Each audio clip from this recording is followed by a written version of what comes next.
that pit. Hey YouTube, what is going on everyone? Today I'm going to be reacting to Fall Guys minigame ranked. I hear this is a new game. It's going to be as big as Fortnite. Let's see what it's all about. Fall Guys is taking the online streaming world by storm with its colorful and playful twist on the Battle Royale formula that pits 59 players in a series of minigames designed to eliminate them over the course of 5 rounds until there's one ultimate champion. That's great, but I have played this a few times, but not that much. That said, here is every Fall Guys minigame ranked, from worst to best. Perfect Match is unquestionably the worst minigame in Fall Guys. I have not played this one yet. It's too easy, it fails at actually eliminating players, leading to chaotic final rounds where there are too many participants, and most importantly, it's just not fun. The big problem with all of the tag games in Fall Guys is that the tail grab mechanic is super finicky. Sometimes it feels like you should have grabbed someone but you didn't, other times it feels like you got grabbed from 5 feet away. Team tail tag is the worst though because it's a team game where you can feel like you did everything perfectly, held on to your tail almost the whole time, and yet you still lose. That just feels bad, man. Free-for-all tail tag fares a little bit better because at least you don't have the excuse of blaming it on your team to fall back on if you get eliminated, but the same critiques still apply. Amount of times I've done that. This would likely be a fantastic local multiplayer minigame, but once you introduce lag and 10 or so other connections into the mix, it becomes more frustrating than it should be. There's definitely some appeal in Rollout for people that delight in causing misery and misfortune to others, but if all you want to do is survive to the next round, Rollout isn't very exciting. If you jump, you put yourself at risk. If you run around, you put yourself at risk. If you situate yourself in a spot with a bunch of people, you put yourself at risk. Often, the best strategy is to play a very boring game of moving between 2 partitions and avoiding others like it's the year 2020. Yeah, he's not wrong. Like Rollout, there's also some appeal in Block Party for those who like to watch the world burn. There's some definite potential for absolute chaos, but more often than not, Block Party is a boring game of moving left and right to get out of the way of easily avoided obstacles.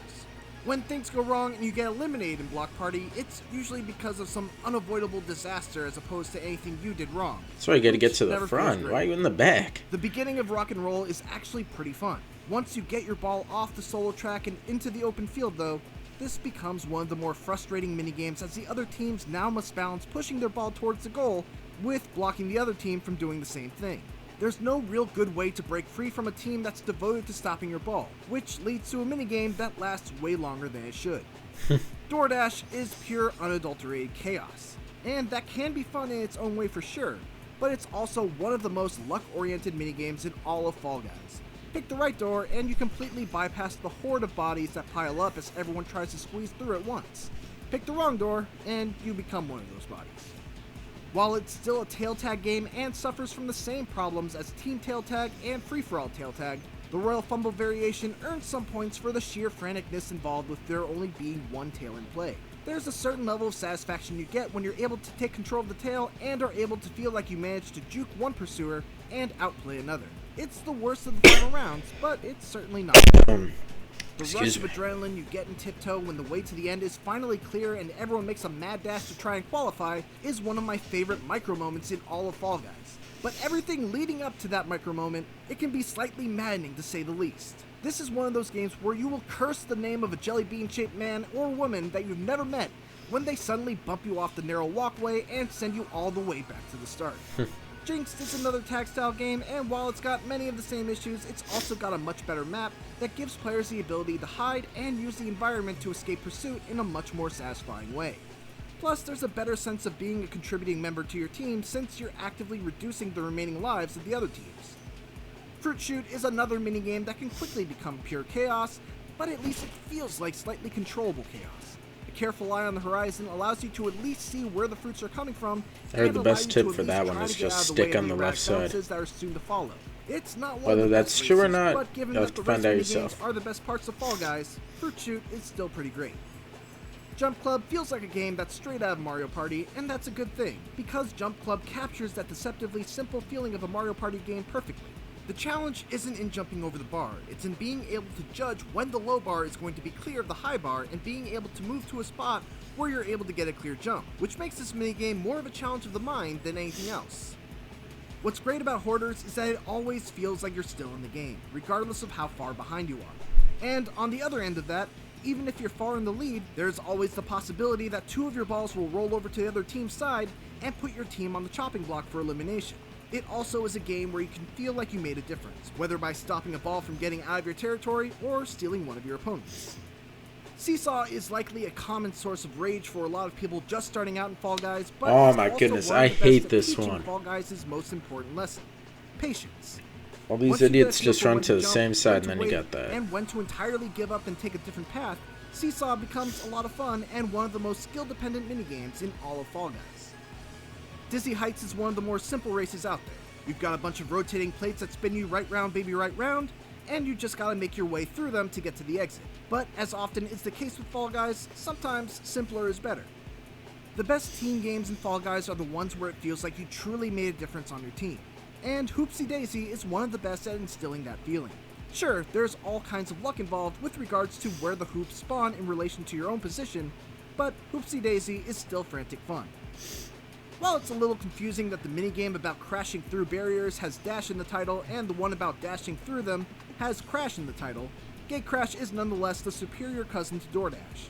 This one's all about experience, and once you get a feel for when the gates are going to open and whether you'll be there in time for it, this race becomes one of the best ones. Fall Mountain has this aura of being the aggro crag of Fall Guys. It's a final race to the top where only one person can Oh, no, win, no. How many and games just have about you every guys won? obstacle is thrown your way. I haven't won And any in yet, that but sense, it's a ton of fun. But also, I haven't it can played feel it a little too a up lot. to chance when it comes to your placement on the starting line and the unpredictable bounces of the boulders. Still, it's a worthy final game. Just make sure to hold the grab button to actually grab the crown at the end. The only thing that's really keeping Fall Ball from being higher on this list is the fact that if your team is just getting absolutely trounced in the first minute, it can feel hopeless in a way that's just downright depressing. Still though, Fall Ball is one of the more skill-heavy games in Fall Guys, and while that isn't to say that it's Rocket League level, at least there's room for skilled players to fill in the gaps on their team and play where they're needed.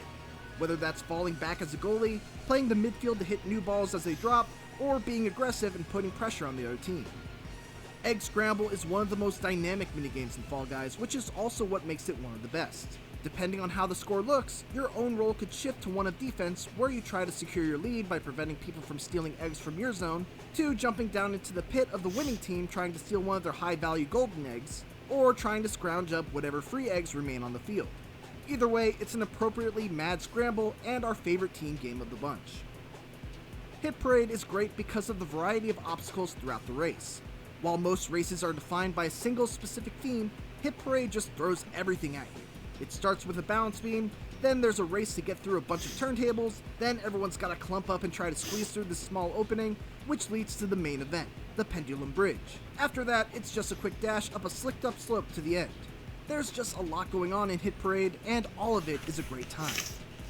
TheWhirlygig is a race all about fans and rotating bars of death that will send you careening off into the abyss if your jumps aren't on point. And while that's great on its own, there are other small bits to the level that help elevate it to the top 3 of this list. Namely, the final decision of whether you decide to take the middle launch ramp of either death or salvation, or play it safe and take the longer paths on the right or left. The Slime Climb is a unique race in that you don't actually have to beat any of your competitors in order to qualify. You just have to beat the course without falling into the rapidly rising slime, which makes it possibly the only 100% purely skill-based minigame. The course itself also benefits from hitting a sweet spot of being just easy enough to be reliably conquered by experienced players, but also hard enough to the point where there's almost always a good amount of people eliminated for the next round. Hexagon is the ultimate final game, one that combines strategy, skill, and more than a little bit of luck. But that's what makes it great. It's a game where skilled and experienced players have the edge, this one's hard. but there's always room for their plans to It's go fun awry, though, but it's hard. allowing lesser experienced players to still have a fighting chance. Beyond that though, the game is just fun. It's strategic platforming action at its best, making it the best Fall Guy minigame, at least so far. For more Fall Guys, make sure to check out our review and our tips guide. And for everything else, keep it here on IGN. Alright guys, as you can see, this game's getting very popular. It has a ton of new players, and it could be the next big game for the next couple months or even a year or two. I mean, I don't know. If you guys want to see gameplay, just let me know. I'll probably make some more videos on it, see where it goes. But overall, I think the game, it's a good game. It's free, so you don't lose anything getting it. But, we'll see how it goes. And maybe we'll warm up to it. Maybe they'll do updates, whatever. We'll see where it goes. But I hope you guys enjoyed the video. I'll be back in the next one.